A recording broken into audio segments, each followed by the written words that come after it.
Shalom jemaat yang dikasihi Yesus Kristus Tuhan, apa kabar? Saya percaya jemaat di tempat ini orang-orang yang dikasihi Yesus, kita semua orang-orang yang dikasihi Yesus. Kita orang-orang yang luar biasa karena Yesus mengasihi kita, haleluya. Kita hidup hanya karena anugerah Yesus, amin. Semuanya karena pengorbanan Yesus di atas kayu salib. Bukti cintanya buat engkau dan saya. Terima kasih Tuhan. Terima kasih kami mau bersyukur buat kebaikan-Mu Tuhan. Ku hidup oleh anugerah-Mu, yang terbaik ku terima dari-Mu. Rancangannya yang terbaik dalam hidup kita. Amin. Yes. Ku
Yesus yang nyata buat kami Tuhan. Engkau buktikan dengan Engkau menyerahkan nyawamu Tuhan hanya untuk kami. Terima kasih Yesus. Hanya di dalam nama Tuhan Yesus kami sudah berdatang ucap syukur. Jemaat yang diberkati Tuhan bersama-sama katakan amin. Haleluya. Yesus itu baik buat kita semua, amin. Dia sudah menyediakan apapun yang kita perlukan. Haleluya. Yesus itu baik. Kasihnya nyata buat kita semua. Kasihnya nyata buat orang-orang yang dikasihi Yesus Kristus Tuhan. Haleluya. Yesus itu baik, sungguh baik bagiku. Ditunjukkannya kasih setianya. Dia menyediakan, amin, yang ku perlukan. Menyatakan kebaikan, menyatakan kebaikan, menyatakan kebaikannya bagiku. Yesus itu baik, Yesus itu baik, sungguh baik bagiku. Ditunjukkannya kasih setianya. Dia menyediakan yang ku perlukan. Menyatakan kebaikan, menyatakan kebaikan, menyatakan kebaikannya padaku. Kasih setianya, kasih setianya tak pernah berubah. Dulu, sekarang dan selamanya. Ajaiblah kuasa dalam namanya. Yesusku luar biasa. Sekali lagi katakan, Yesus itu baik, sungguh baik bagiku. Ditunjukkannya kasih setianya, sebab Dia sudah menyediakan, amin, yang ku perlukan. Menyatakan kebaikan, menyatakan kebaikan, menyatakan kebaikannya padaku. Kasih setianya, kasih setianya tak pernah berubah. Dulu, sekarang dan selamanya. Ajaiblah kuasa dalam namanya. Yesusku luar biasa. Kasih setianya, kasih setianya tak pernah berubah. Dulu, sekarang dan selamanya. Ajaiblah kuasa dalam namanya. Yesusku luar biasa. Katakan Yesusku, Yesusku luar biasa. Sekali lagi, Yesusku luar biasa. Haleluya. Yesus kita luar biasa, amin. Haleluya. Diberkatilah orang-orang yang mengandalkan Yesus Kristus Tuhan, yang menaruh harapannya hanya kepada Yesus Kristus Tuhan, amin. Haleluya. Terpujilah namamu Tuhan. Engkau yang layak kami tinggikan, Yesus yang layak kami agungkan.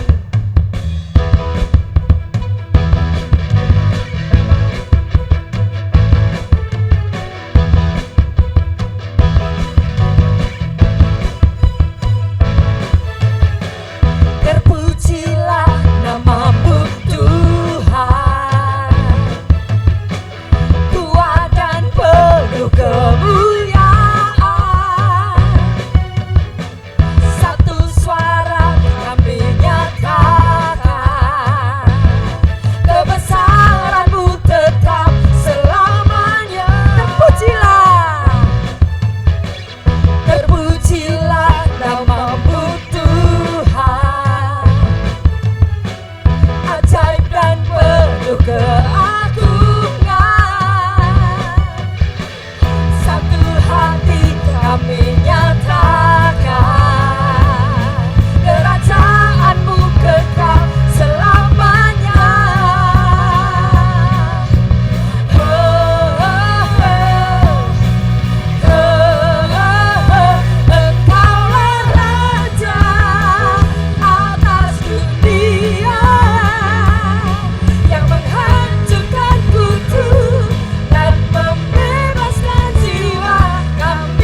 kita orang yang dikasihi Yesus. Katakan sampai telinga kita mendengar bahwa kita orang-orang yang dikasihi Yesus. Amin. Saya orang yang dikasihi Yesus Kristus Tuhan. Engkau diberi kuasa. Engkau diberi kuasa untuk memerintah di dalam kehidupan kita. Yesus segalanya di dalam kehidupanmu. Amin.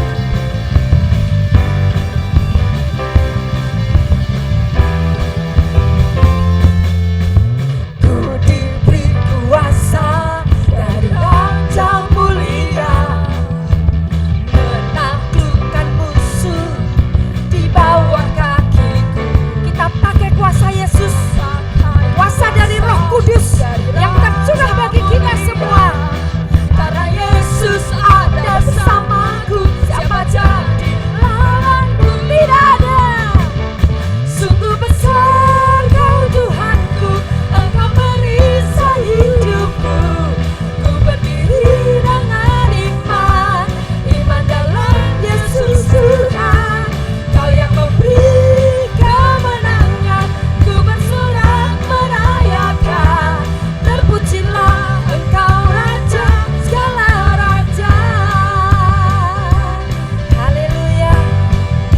Terima kasih Tuhan, kami diberi kuasa dari Yesus Kristus Tuhan. Yeay. Ku diberi kuasa dari Raja Mulia, menaklukkan musuh di bawah kakiku. Ku pakai kuasa dari Raja Mulia, karena Yesus ada bersamaku, siapa jadi lawan? Tidak ada. Sungguh besar Kau Tuhanku, Engkau merisai hidupku. Ku berdiri dengan iman, iman dalam Yesus Tuhan. Kau yang memberi kemenangan, ku bersorak merayakan. Terpujilah Engkau Raja segala raja. Terpujilah, terpujilah Engkau Raja segala raja. Terpujilah Engkau Raja segala raja. Amin. Terpujilah Engkau Raja di atas segala raja. Yesus Kristus Tuhan namanya. Amin. Haleluya. Terima kasih Tuhan. Kami bersyukur mempunyai Yesus. Karena mempunyai Yesus mempunyai segalanya. Hidupku menggenapi firman-Mu. Tanda mujizat sertai tiap langkahku. Kau bersamaku di dalamku, jadi bukti kebesaran-Mu. Kami ada bukti kebesaran-Mu Tuhan. Engkau ada di dalam kami Tuhan. Engkau sempurna. Amin Yesus. Ya Tuhan. Dalam rencana. Terima kasih Yesus. Dan karya-Mu, ku serahkan hidupku. Amin.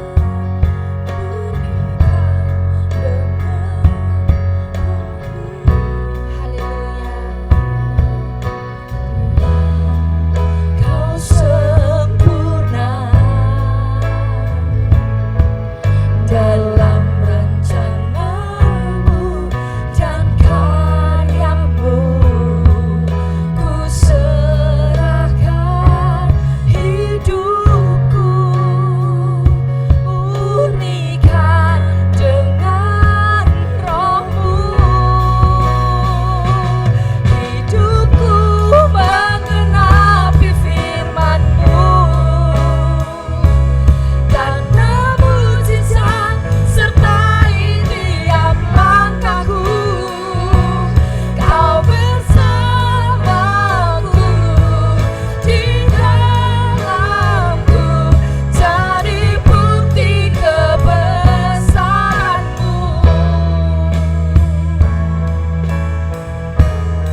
terpujilah Engkau Bapa yang sangat mengasihi kami, yang sudah membuktikan kebesaran kuasa kasih-Mu. Terima kasih kami boleh menikmati Engkau dalam segala situasi. Engkau selalu memberi yang terbaik untuk kami. Jemaat yang dikasihi Tuhan, mari kita akan masuk ke dalam persekutuan dengan tubuh dan darah Kristus. Kita siapkan roti dan juga anggur. Bagi Bapak Ibu yang di rumah mungkin sudah menyiapkan, bisa sekarang kita akan memulai, baik mungkin roti ataupun juga nasi, anggur, maupun juga bisa diganti dengan air putih kalau tidak ada. Mari kita bersama-sama mengangkat roti tinggi-tinggi di atas tangan kanan kita. Dengarkanlah firman-Nya. Sebab pada malam waktu Ia diserahkan, Ia mengambil roti dan memecah-mecahkannya dan berkata, "Inilah tubuhku yang diserahkan bagi kamu. Perbuatlah ini menjadi peringatan akan aku. Sebab setiap kali kamu memakannya, kamu mengingat akan kematianku." Jemaat, mari kita memakannya dengan ucapan syukur di dalam nama Tuhan Yesus.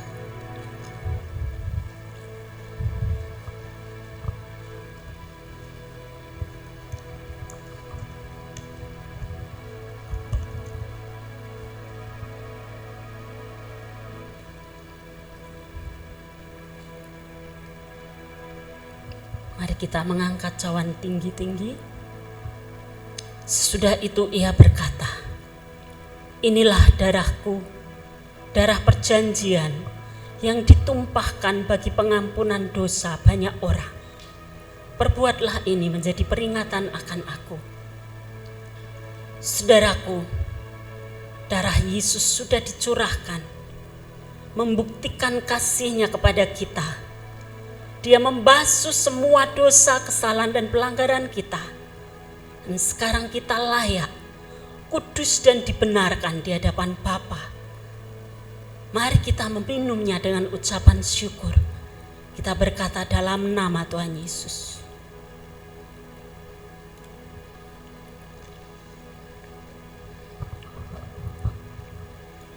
Mari bersyukur untuk anugerah-Nya. Terima kasih Tuhan. Terima kasih untuk tubuh-Mu yang sudah tercapik-capik, supaya kami semua sehat, supaya kami disembuhkan dari segala penyakit, supaya tubuh, jiwa, dan roh kami juga sehat sempurna. Terima kasih Tuhan Yesus untuk darah-Mu yang telah membasuh semua kebejatan dan dosa kami, sehingga kami dikuduskan. Sekalipun dosa kami merah seperti kirmisi, telah Kau jadikan putih seperti salju. Terima kasih Yesus. Sebentar lagi kami akan menikmati firman-Mu Tuhan. Terima kasih karena Engkau sudah mengasihi kami, menjadi dasar untuk kami mengasihi setiap orang. Grace on Relationship, Engkau ada dalam setiap hubungan yang kami jalani Tuhan, di tengah-tengah dunia ini. Tuhan memberkati firman-Mu dan waktu ini. Di dalam nama Tuhan Yesus, Roh Kudus mengerjakan dalam setiap hati pendengar. Haleluya, kita semua yang siap menerima firman Tuhan bersama berkata, amin. Ya, terima kasih untuk tim pemuji yang sudah melayani kita bersama. Tuhan terus memakai dan memberkati dengan kemurahan-Nya. Jemaat yang dikasihi Tuhan, hari ini di bulan Juni, minggu pertama ini, dan sepanjang bulan ini temanya masih sama, Grace on Relationship.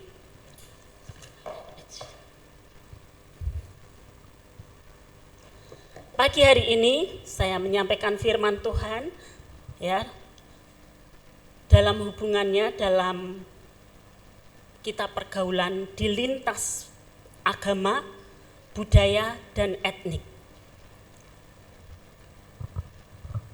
Tuhan sudah datang untuk semua bangsa.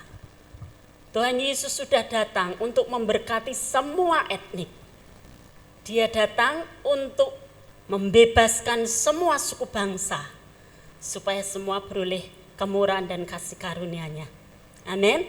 Nah, kita akan melihat bagaimana Tuhan mengasihi setiap jiwa. Kita akan lihat dalam Kisah Rasul 10, kita akan membaca ayat 1 sampai 5. Kisah Rasul 10 ayat 1 sampai 5. Ini pertemuan Petrus dan Kornelius. Ya, kita baca bersama-sama ya. Di Kaisaria ada seorang yang bernama Kornelius, seorang perwira pasukan yang disebut pasukan Italia. 2. Ia saleh, ia serta seisi rumahnya takut akan Allah, dan ia memberi banyak sedekah kepada umat Yahudi dan senantiasa berdoa kepada Allah. Terus sampai ayat 5. Dalam suatu penglihatan, kira-kira jam 3 petang, jelas tampak kepadanya seorang malaikat Allah masuk ke rumahnya dan berkata kepadanya, "Kornelius." Ia menatap malaikat itu dan dengan takut ia berkata, "Ada apa Tuhan?" Jawab malaikat itu, "Semua doamu dan sedekahmu telah naik ke hadirat Allah, dan Allah mengingat engkau. Dan sekarang suruhlah beberapa orang ke Yope untuk menjemput seorang yang bernama Simon dan yang disebut Petrus." Saudaraku yang dikasihi Tuhan, Kornelius adalah seorang tentara, dia seorang perwira, dia bukan orang yang berasal dari Yahudi, dia bukan orang Israel, dia orang Romawi. Nah, tetapi dia adalah orang yang luar biasa. Kenapa? Karena dia berdoa kepada Allah Israel. Ya, dia berdoa kepada Tuhan. Dia juga suka memberi sedekah kepada banyak orang, termasuk orang Yahudi. Dan dia suka berdoa. Nah, ternyata apa yang dilakukan walaupun dia itu bukan orang Yahudi, malaikat Tuhan yang diutus Tuhan berkata kepadanya bahwa doamu sudah didengar Allah. Wow, ini bukan orang Yahudi, tetapi doanya didengar Allah. Nah, mari kita melihat tadi bahwa kemudian dia disuruh untuk mengirim seseorang menemui Rasul Petrus. Kita akan lihat di ayat selanjutnya, ayat 9 sampai 16. Keesokan harinya ketika ketiga orang itu berada dalam perjalanan dan sudah dekat kota Yope, kira-kira pukul 12 tengah hari, naiklah Petrus ke atas rumah untuk berdoa. Ia merasa lapar dan ingin makan, tetapi sementara makanan disediakan, tiba-tiba rohnya diliputi kuasa ilahi. Tampak olehnya langit terbuka dan turunlah suatu benda berbentuk kain lebar yang bergantung pada keempat sudutnya yang diturunkan ke tanah. Di dalamnya terdapat pelbagai jenis binatang berkaki 4, binatang menjalar dan burung. Kedengaranlah olehnya suatu suara yang berkata, "Bangunlah hai Petrus, sembelihlah dan makanlah." Tetapi Petrus menjawab, "Tidak Tuhan, tidak, sebab aku belum pernah makan sesuatu yang haram dan yang tidak tahir." Kedengaran pula untuk kedua kalinya suara yang berkata kepadanya, "Apa yang dinyatakan halal oleh Allah, tidak boleh engkau nyatakan haram." Hal ini terjadi sampai 3 kali, dan segera sesudah itu terangkatlah benda itu ke langit. Nah, ini sesuatu yang mungkin kalau kita mengalami, ini adalah sebuah mukjizat. Ketika Rasul Petrus sedang lapar dan dia malah berdoa sambil menunggu masakan disiapkan, dia mengalami penglihatan, perjumpaan dengan suara Tuhan yang mengirimkan sebuah penglihatan, kain yang lebar turun dari langit, dan di atasnya ada berbagai binatang yang haram. Binatang yang haram kita tahu ya, di perjanjian lama contohnya babi. Ya, tidak boleh dimakan karena itu dianggap najis, kotor, menjijikkan. Ada juga anjing, kemudian ular, kemudian buaya dan seperti itu. Tetapi kenapa hari itu Tuhan berkata kepada Petrus, makanlah. Makanya Petrus berkata, tidak Tuhan, kami tidak boleh makan itu. Orang Yahudi tidak boleh makan hewan-hewan seperti itu. Karena itu haram. Di perjanjian lama Tuhan melarang orang Israel memakan itu. Saudaraku, apa yang sebenarnya sedang Tuhan mau nyatakan? Dari sejak itu kita melihat bahwa memang semua seperti Tuhan bilang, yang masuk ke mulut itu tidak menajiskan. Jadi kita boleh makan binatang apa saja kalau memang kita kepingin, kita mau, kita enggak jijik. Di dalam Tuhan Yesus itu sekarang sudah tidak haram lagi. Yang haram adalah apa yang keluar dari hati, yang jelek. Tetapi di satu sisi Tuhan sedang menyampaikan satu pesan bahwa akan berjumpa dengan Petrus, seorang yang bukan orang Yahudi. Siapa saudara? Kornelius. Kornelius bukan orang Yahudi. Tuhan sedang menyuruh seseorang pergi menjumpai Petrus dan Petrus akan pergi ke rumah Kornelius. Kita akan melihat bagi orang Yahudi, orang-orang di luar bangsa Israel secara khusus Yahudi itu dianggap najis. Di perjanjian lama Tuhan memilih bangsa Israel secara khusus karena bangsa Israel diambil dari antara segala suku bangsa. Untuk apa saudara? Supaya Israel berbeda dengan bangsa-bangsa lain yang sudah jatuh dalam dosa penuh penyembahan berhala. Israel pun sebenarnya sebelumnya juga bagian dari orang-orang nenek moyang mereka juga menyembah berhala. Tetapi Allah panggil Abraham untuk menjadi bapa bagi bangsa Israel. Dan melalui Abraham Tuhan akan memberkati semua bangsa melalui keturunannya. Nah, Bapak Ibu yang dikasihi Tuhan, kita akan melihat latar belakangnya. Kenapa orang Israel sampai menganggap bangsa-bangsa lain itu najis, seperti hewan, menjijikkan dan kafir. Kita akan lihat dulu. Mari kita baca di dalam ayat 27 sampai 29. Dan sambil bercakap-cakap dengan dia, ia masuk dan mendapati banyak orang sedang berkumpul. Ia berkata kepada mereka, ini perkataan Petrus kepada Kornelius dan keluarganya, saudara. Kamu tahu betapa kerasnya larangan bagi seorang Yahudi untuk bergaul dengan orang-orang yang bukan Yahudi atau masuk ke rumah mereka.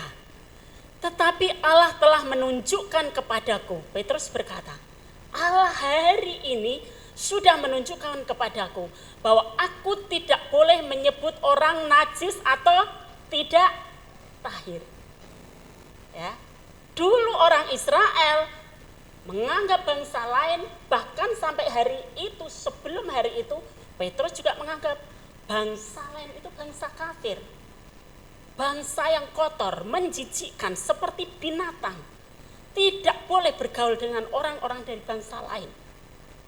Tetapi setelah penglihatan itu, Petrus disadarkan bahwa apa yang dinyatakan halal oleh Allah, kita manusia tidak boleh menyatakan itu haram. Artinya apa?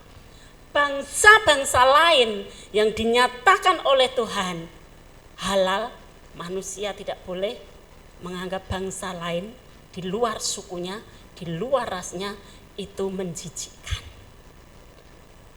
Nah, itulah yang Tuhan bukakan kepada Petrus. Ayat berikutnya, sudah ya? Ini.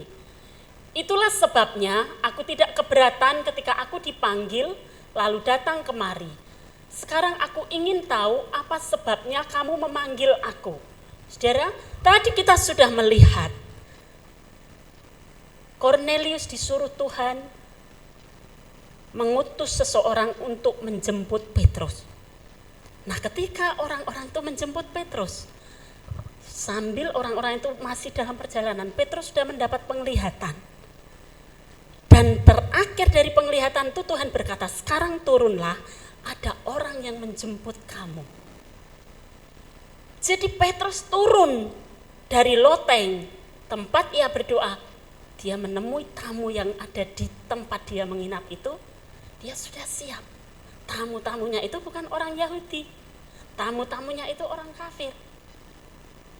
Tetapi Petrus sudah tidak lagi menganggap bangsa lain itu najis. Sekarang bagi kita bagaimana? Kalau grace on relationship, pada pagi ini, dalam kesempatan ini, kita mengambil dalam hubungannya dengan lintas agama, budaya, dan etnik. Saudaraku, apakah masih ada di antara kita yang menganggap bahwa suku kita adalah suku yang terbaik di muka bumi? Seperti orang Israel, menganggap sukunya adalah yang terbaik dari semua bangsa di muka bumi. Apakah kita kadang masih menganggap suku lain itu lebih rendah kedudukannya daripada suku kita? Apakah kita ketika kita melihat orang lain yang berkulit lebih gelap atau lebih putih dari kita, kita menganggap orang-orang itu lebih rendah dari kita?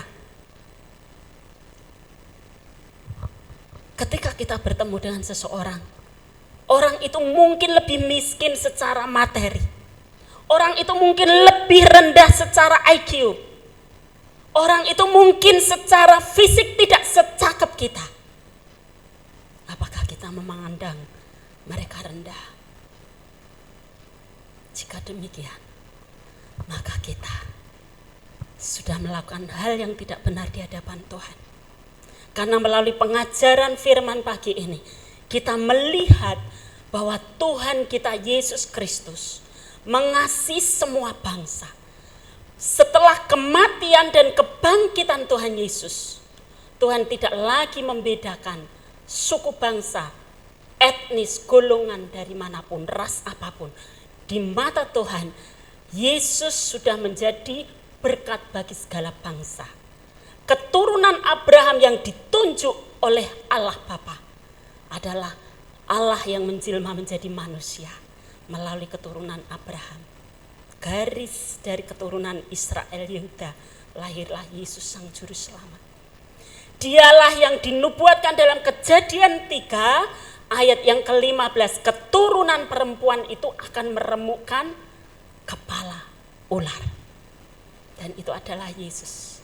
Maka Yesus setelah dia naik ke sorga, dia melakukan pengutusan kepada semua muridnya.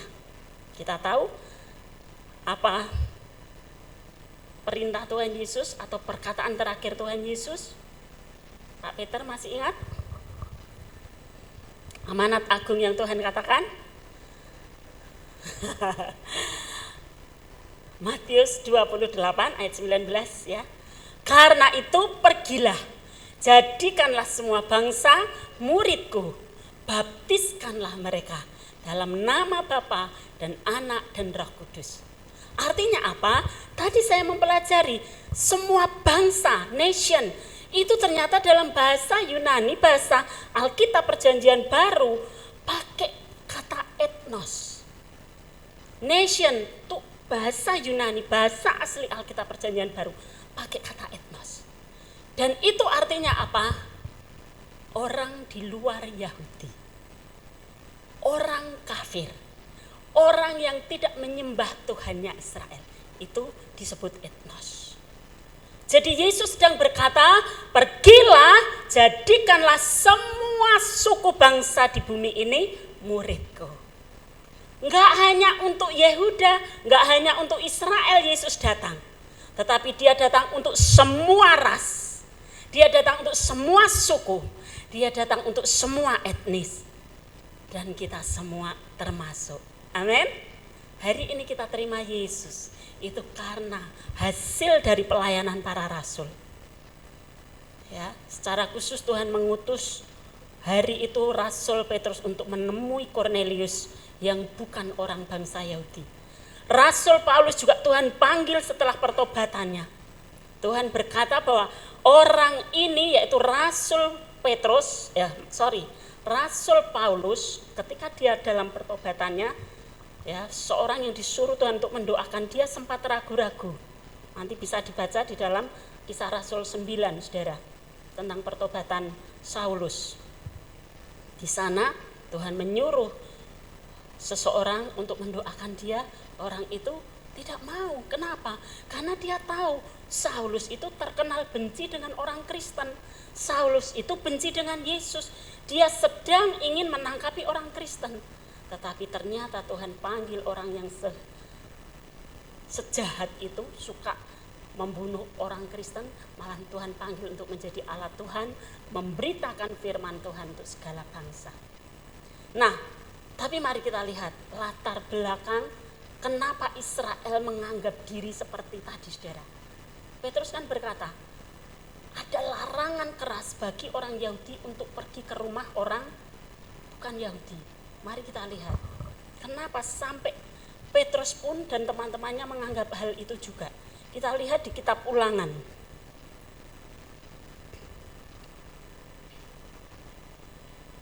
Ulangan 14 ayat 2.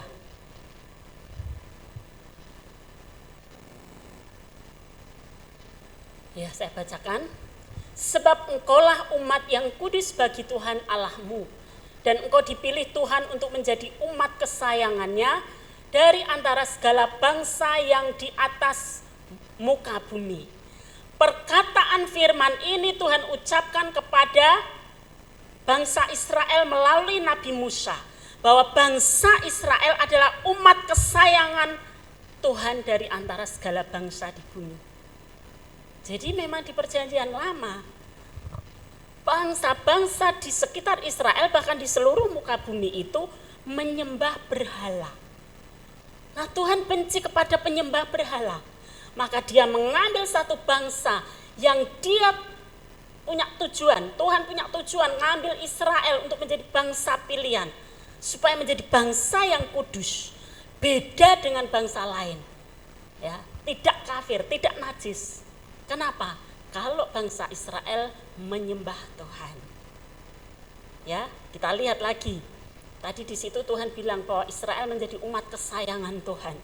Itulah yang membuat bangsa Israel, orang Israel merasa, wow, aku beruntung lahir jadi orang Israel. Nah, ya ada lagi, wow, aku beruntung jadi laki-laki lahir di Israel, nggak dilahirkan jadi perempuan.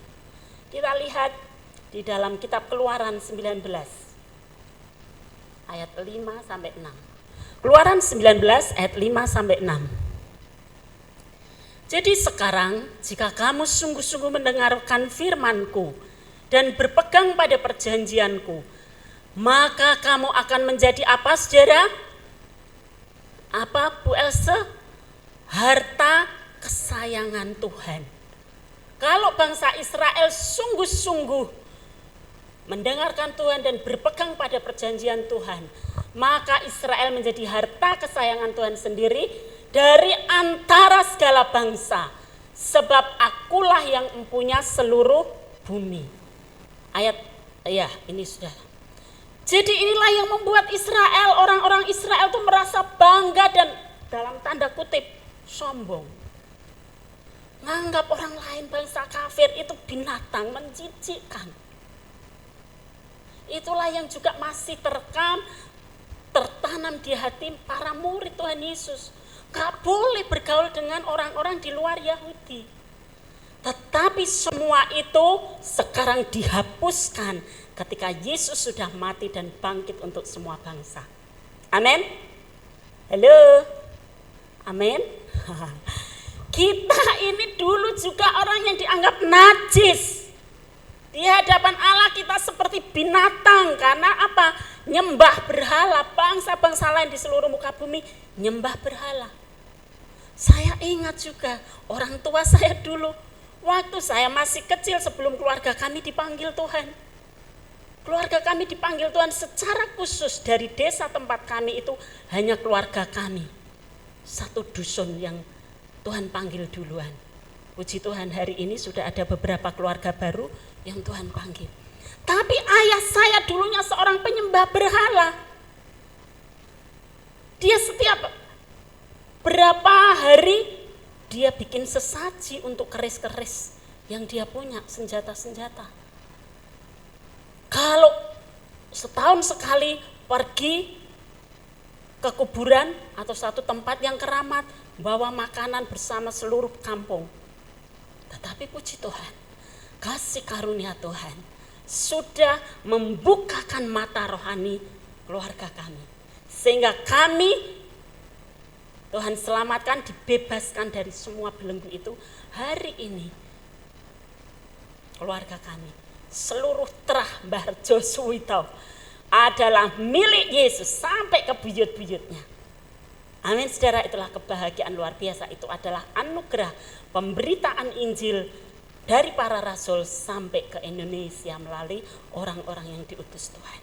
Nah sekarang ketika Petrus sampai ke rumah Kornelius, dia sudah tidak lagi menganggap Kornelius itu bangsa yang menjijikkan. Di rumah Kornelius banyak orang berkumpul, saudara-saudaranya, pembantu-pembantunya, bukan orang Yahudi. Makanya tadi Petrus berkata, kamu tahu larangan bagi orang Yahudi untuk bergaul dengan orang luar Yahudi. Tetapi sekarang aku tahu, Allah tidak membedakan orang. Katakan amin. Amin. Kita juga tidak membedakan orang pasti. Amin. Amin. Puji Tuhan. Kita lihat kembali ke Kisah Rasul tadi. Sekarang kita baca ayat 34 sampai 36. 34 Kisah Rasul pasal 10 ayat 34 sampai 36. Lalu mulailah Petrus berbicara, katanya, sesungguhnya aku telah mengerti. Mari kita baca bersama ya. 1, 2, 3. Sesungguhnya aku telah mengerti bahwa Allah tidak membedakan orang. Amin. Ayat selanjutnya. Setiap orang dari bangsa manapun yang takut akan Dia dan yang mengamalkan kebenaran berkenan kepadanya, pada Tuhan. Itulah firman yang Ia suruh sampaikan kepada orang-orang Israel, yaitu firman yang memberitakan damai sejahtera oleh Yesus Kristus yang adalah Tuhan dari semua orang. Saudara tahu, apakah semua orang Yahudi waktu Tuhan Yesus datang di Yahudi, apakah mereka semua menerima Yesus? Tidak. Malah pemimpin-pemimpin yang orang Farisi, orang-orang imam besar, imam-imam dan termasuk imam besar, mereka termasuk yang membunuh Yesus. Kenapa? Mereka itu menanti-nantikan kedatangan Mesias yang ditulis di Perjanjian Lama, yang dijanjikan kepada Abraham, Ishak dan Yakub bahwa akan lahir dari suku Yehuda. Mereka sudah punya image, gambaran. Kalau Mesias datang itu pasti dia sebagai raja. Tetapi kok ini ada orang yang merasa dirinya Mesias, tetapi kok berasal dari kampung, anaknya tukang kayu. Jadi mereka pemimpin-pemimpin agama Yahudi yang ngerti Alkitab Perjanjian Lama justru menolak Yesus. Itu sebabnya Rasul Petrus berkata bahwa dia dan teman-temannya diutus untuk menyampaikan firman, memberitakan damai sejahtera oleh Yesus Kristus yang adalah Tuhan dari semua orang, bukan hanya Tuhan orang Yahudi. Yesus adalah Tuhan. Yesus adalah Tuhan dari semua orang, semua suku, semua etnis, semua ras, semua orang baik kaya maupun miskin. Amin. Dan Dia adalah Tuhan kita. Haleluya. Itulah yang Petrus sampaikan. Itu ayat 36. Mari kita melompat ke ayat 42 sampai 46. Dan Ia telah menugaskan kami memberitakan kepada seluruh bangsa dan bersaksi bahwa apa saudara? Mari baca. Dialah yang ditentukan Allah menjadi hakim. Siapa yang ditentukan Allah menjadi hakim kelak? Menghakimi semua manusia dari zaman Adam dan Hawa sampai akhir zaman. Siapa yang ditentukan Allah? Yesus. Yesus Tuhan kita lah yang akan menghakimi semua orang. Maaf ya, entah dari ras kulit putih, ras kulit hitam, atau ras coklat kayak saya. Semua orang yang pernah hidup di bumi ini suatu hari dia akan menghadap Sang Hakim Agung. Puji Tuhan, bagi kita yang sudah percaya Yesus, kita tidak akan dihakimi untuk dihukum, tapi kita akan bersama Yesus ke surga. Hakim adalah yang menentukan siapa dihukum dan siapa tidak. Puji Tuhan, kita tidak ditetapkan untuk dihukum. Yang percaya Yesus katakan, aku tidak ditentukan untuk dihukum. Karena darah Yesus sudah membasuh kita. Yesus sudah menanggung hukuman kita di atas kayu salib. Maka Petrus berkata, dialah yang ditentukan Allah menjadi hakim atas orang-orang hidup dan orang-orang mati. Saudara, kalau hari ini dalam kebodohan karena orang tidak mengenal Yesus, dalam ketidaktahuan, ada orang-orang yang berani menghujat Yesus, berani menghina Yesus. Suatu hari orang seperti itu akan menyesal. Kenapa? Karena ketika dia melihat Yesus sebagai hakim, dia baru akan sadar Yesus adalah Tuhan di atas segala Tuhan. Kita baca ayat berikutnya. Tentang dialah semua nabi bersaksi bahwa barang siapa percaya kepada siapa, saudara? Percaya kepada Yesus. Bahwa barang siapa percaya kepada Yesus, ia akan mendapat pengampunan dosa oleh karena namanya. Itulah yang sedang Petrus katakan kepada Kornelius dan semua orang yang ada di rumahnya hari itu. Bahwa siapapun yang percaya kepada Yesus, tolong kembalikan ayatnya, ya, dia beroleh pengampunan dosa. Barang siapa percaya kepada Yesus yang disalibkan, ia mendapatkan pengampunan dosa. Saya berharap bahwa semua yang mendengar, melihat pemberitaan firman pagi ini, engkau adalah orang-orang yang sudah percaya Yesus. Engkau sudah diampuni dosanya. Tetapi jika ada di antara Bapak Ibu Saudaraku yang saya kasihi, dan jelas Tuhan Yesus kasih, pagi ini engkau baru pertama kali atau sudah sering mendengar bahwa Yesus itu juru selamat yang mengampuni dosa, tapi engkau belum percaya kepada Dia. Hari ini Tuhan berkata kepadamu, engkau dikasihi Tuhan.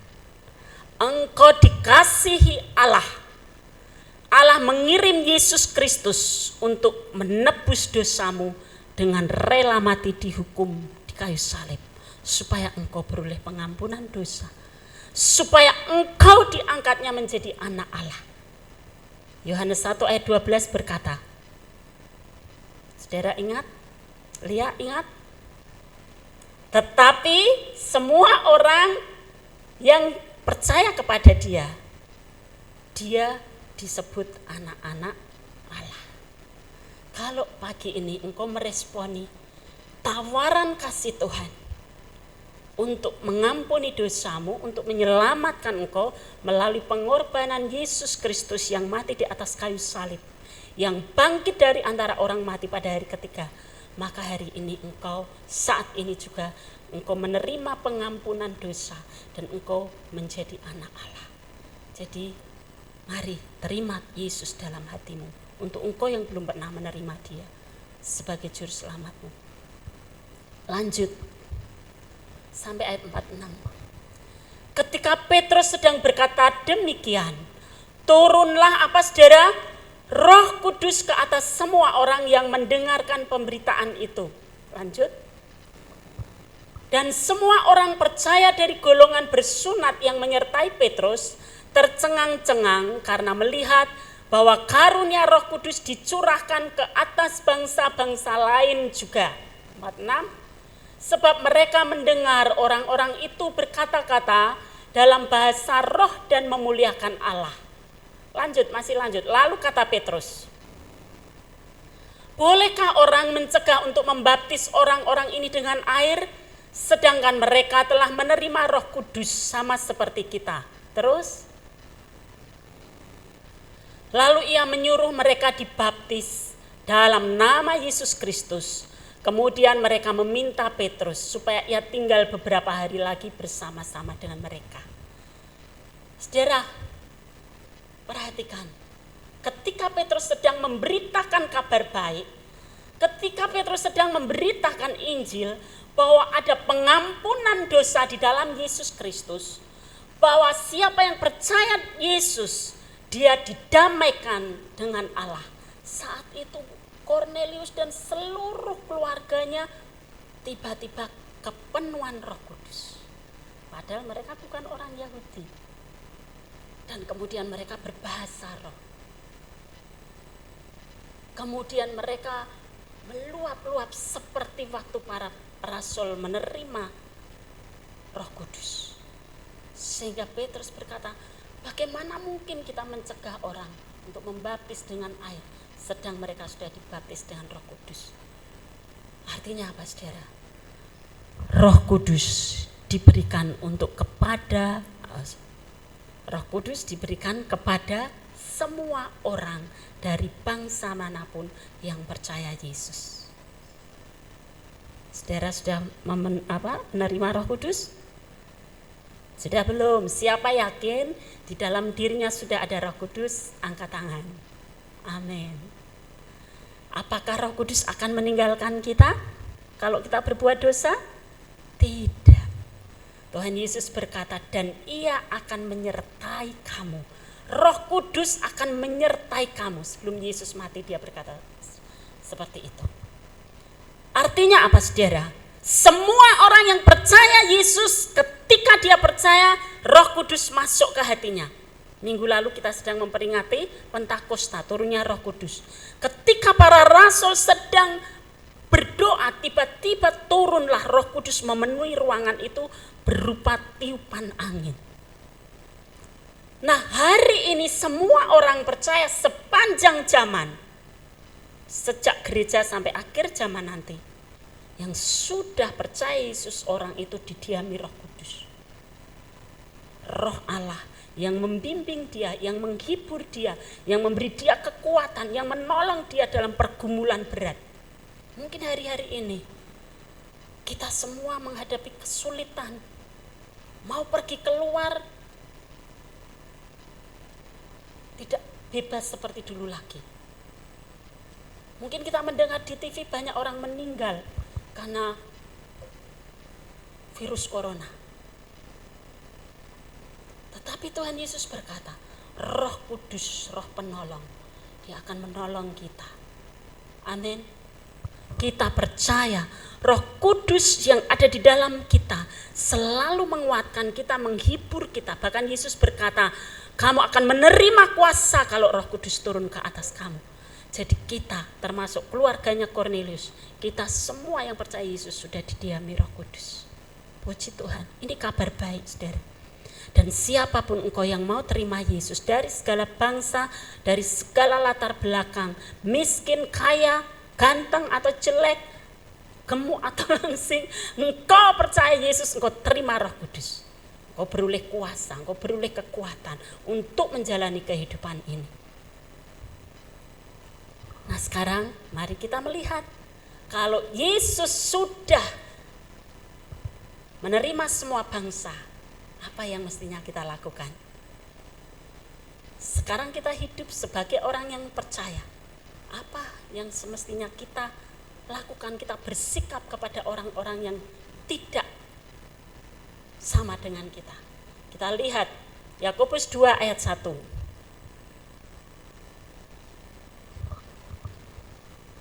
Yakobus 2 ayat 1.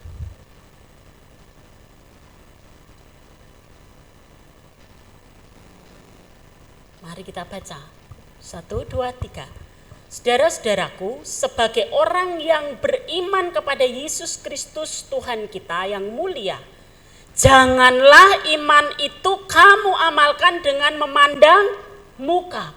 Kalau kita terus membaca ayat ini, di bawahnya dikatakan, sebab jika ada seorang yang datang kepada kamu dengan pakaian yang bagus, kamu menyuruh dia, silakan, mari duduk di tempat yang paling depan. Terus tiba-tiba ada seorang yang datang dengan mungkin sangat lusuh, mungkin tidak keren tampilannya, dan engkau berkata, silakan kamu duduk di paling belakang sana atau di luar sana. Ini bukan tempatmu. Ini menjijikkan. Kalau seorang yang sudah percaya Yesus bersikap seperti itu, Tuhan sendiri berkata, engkau memandang muka. Tetapi firman Tuhan berkata, janganlah iman itu kamu amalkan dengan memandang muka. Karena Yesus Kristus Tuhanmu tidak memandang muka. Amin. Makanya ketika dia di bumi, dia enggak bergaul dengan bangsawan, dia enggak bergaul dengan orang-orang yang duduk di istana seperti Herodes, atau yang ada di bait Allah yang pemimpinnya. Justru dia bergaul dengan pendosa, orang yang ditolak, bahkan pemungut cukai yang dianggap banyak korupsi, pelacur, orang-orang miskin, orang buta, pengemis. Yesus mendatangi mereka. Tetapi Yesus juga tidak menolak orang yang kaya seperti Sakeus. Yesus juga tidak menolak Matius si Lewi pemungut cukai. Dia pilih jadi muridnya. Artinya apa? Yesus tidak memandang muka.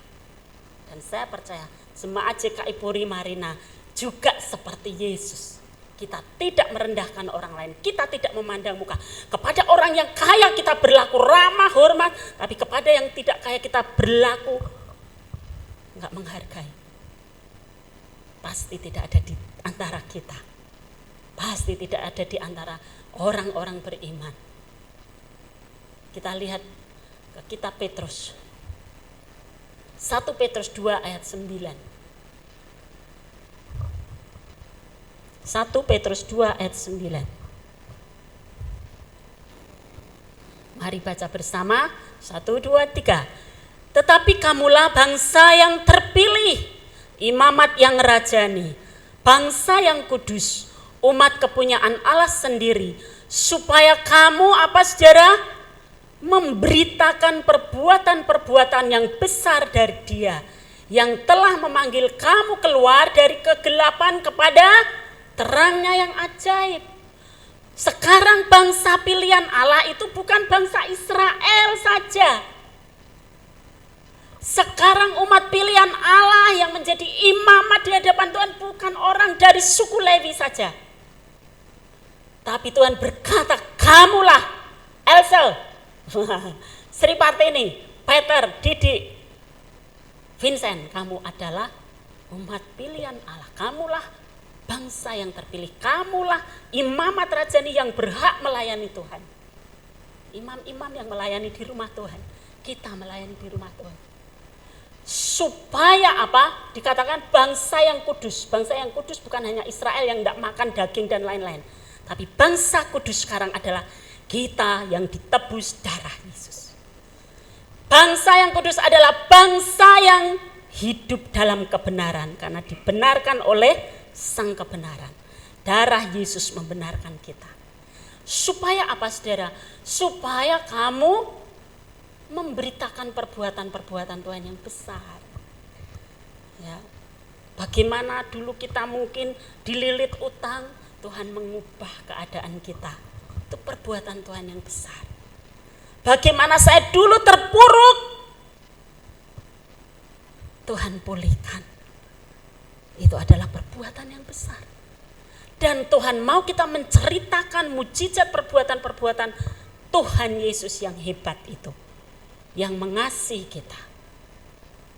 Karena itu sebagai bangsa pilihan Allah, umat yang kudus, imamat yang rajin, Tuhan mau kita menerapkan iman itu tanpa memandang muka. Satu lagi, masih sekitar 3 ayat lagi saudara, ya. Kolose 3 ayat 11 sampai 12. Kolose 3 ayat 11 sampai 12. Dalam hal ini tiada lagi orang Yunani atau orang Yahudi, orang bersunat atau orang tak bersunat, orang barbar atau orang skit, budak atau orang merdeka. Mari kita baca 1, 2, 3. Tetapi Kristus adalah semua dan di dalam segala sesuatu. Di dalam Yesus sudah tidak ada lagi, oh kamu suku Jawa, oh kamu suku Chinese, oh kamu orang Afrika, saya orang kulit putih. No, di dalam Yesus kita saudara, dibaptis dalam satu roh. Kalau kemarin kita prihatinnya melihat peristiwa di Amerika, seorang kulit hitam yang dibunuh oleh seorang polisi berkulit putih. Masih terjadi beda-beda ke ras, beda-beda ke suku, membeda-bedakan orang. Saya percaya kita yang ada di sini, kita yang dengar firman kebenaran ini, anak-anak Allah, kita tidak seperti itu. Di dalam Yesus tidak ada orang Yahudi atau orang luar Yahudi, tidak ada orang bersunat atau orang skit atau budak atau tuan. Kita adalah sama dalam Yesus. Ayat 12. Karena itu sebagai orang-orang pilihan Allah yang dikuduskan dan dikasihinya, kenakanlah belas kasihan, kemurahan, kerendahan hati, kelemah lembutan dan kesabaran. Artinya apa, saudara? Tuhan sedang berkata terhadap orang dari suku manapun, latar belakang apapun, bangsa manapun, kenakanlah perbuatan kebenaran, belas kasihan. Kita mengasihi, kita bermurah hati, tidak pilih-pilih. Kalau kita menolong tidak pilih-pilih. Kepada yang seorang kita akan merendahkan diri, kepada yang lain kita akan tinggi hati. No. Sebagai orang pilihan Allah, kita mengenakan kerendahan hati dan kelemah lembutan dan kesabaran. Mungkin kadang kita kepada orang yang derajat kita anggap derajatnya di bawah kita nggak sabar dan kita bisa ngomel marah-marah. Tapi kepada orang yang mungkin kedudukannya di atas kita begitu sopan dan hormat. Tuhan berkata, kenakanlah kesabaran, kelemah lembutan. Galatia 6. Galatia 6 ayat 9 sampai 10.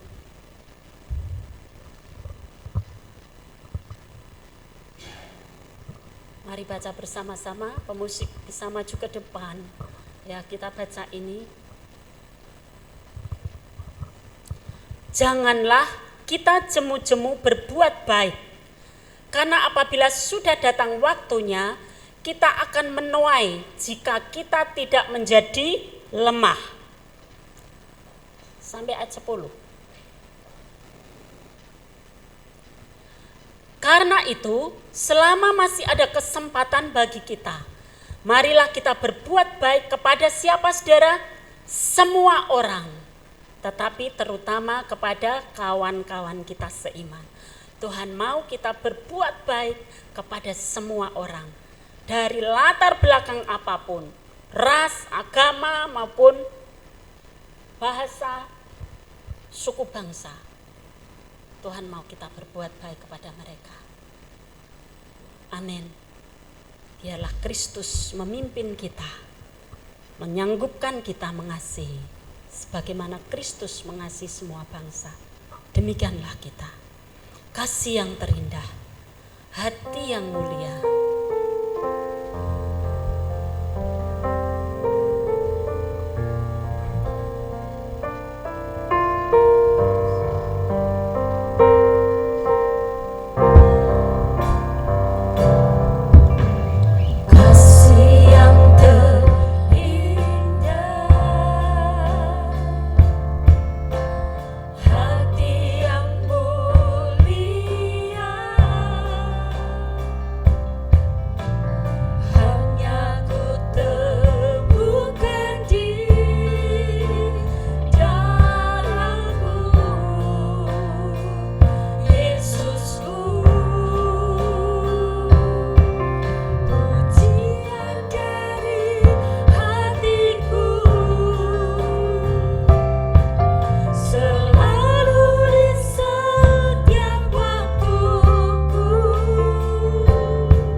Engkau sudah membuat kami yang najis, kotor, menjijikkan, yang bahkan dulu dianggap seperti binatang.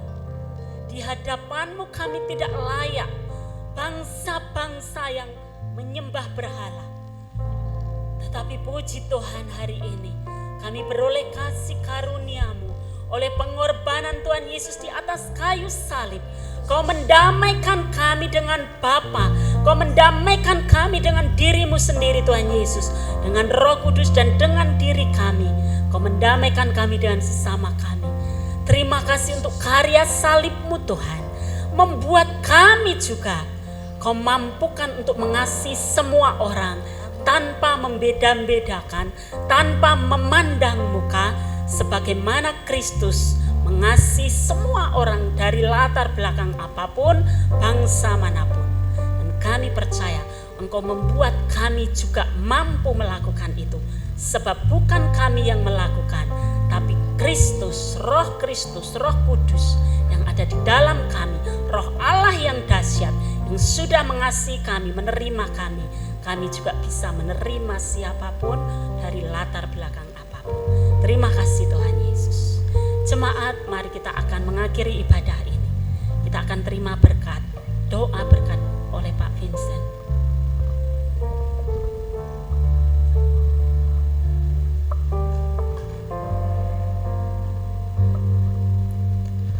Mari jemaat yang dikasihi Tuhan, kita angkat kedua tangan kita bersama-sama dengan penuh syukur dan bersukacita.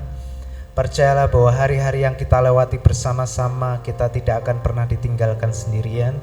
Tuhan menyertai kita dan Tuhan menjaga kita, melindungi kita, menjauhkan kita dari segala hal-hal yang buruk yang berpotensi untuk menjatuhkan kita atau mencelakai kita. Mari kita terima berkat Tuhan sebagaimana Tuhan telah menyatakannya bagi kita, umat-umat yang dikasihinya. Tuhan memberkati kita, Tuhan melindungi kita, Tuhan menyinari kita semua dengan wajah-Nya dan memberikan kasih karunia-Nya. Kita terus naik, kita menjadi kepala. Apa saja yang kita perbuat dengan kedua tangan kita dibuat Tuhan berhasil, dan setiap tempat yang diinjak oleh kaki kita, di situ kemuliaan Allah dinyatakan. Oleh hidup kita semua orang diberkati. Tuhan menghadapkan wajah-Nya kepada kita, Dia tersenyum kepada kita, Dia memberikan damai sejahtera-Nya untuk kita, dan Roh-Nya yang kudus diutusnya tinggal menyertai kita, menetap di dalam hidup kita, menolong dan menghibur kita, dan juga memeteraikan kita pada akhir zaman ini sampai Tuhan Yesus datang kembali menjemput kita pada kali yang kedua. Tuhan memberkati kita semua. Mari semua kita yang percaya berkata bersama-sama, amin, amin, amin. Selamat pagi jemaat yang dikasihi Tuhan. Kita sudah menikmati ibadah kita hari ini, dan Bapak Ibu Saudara, kita terus berdoa ya. Kita sebentar lagi akan segera memulai ibadah dengan konsep normal yang baru ya. Jadi di kota Jakarta memang sudah mulai diberlakukan ya konsep hidup dengan normal yang baru, tetapi di kota Semarang kita masih menunggu ya. Jadi informasi resmi dari pemerintahan Kota Semarang dan juga pemerintahan Provinsi Jawa Tengah. Nah, tetapi ya tanggal yang kita catat kurang lebih sekitar awal bulan Juli ya, minggu pertama mungkin kita sudah bisa untuk memulai ibadah, dan kita sedang mempersiapkan segala sesuatunya sehingga kita bisa mengikuti ibadah dengan baik, tentunya dengan aturan-aturan kehidupan normal yang baru. Baik Bapak Ibu Saudara, terima kasih untuk kebersamaan kita hari ini, dan terima kasih sekali lagi untuk setiap perhatian, doa, dan juga taburan-taburan benih yang Bapak Ibu Saudara berikan untuk gereja kita di tempat ini. Tuhan memberkati kita. Selamat pagi, sampai jumpa.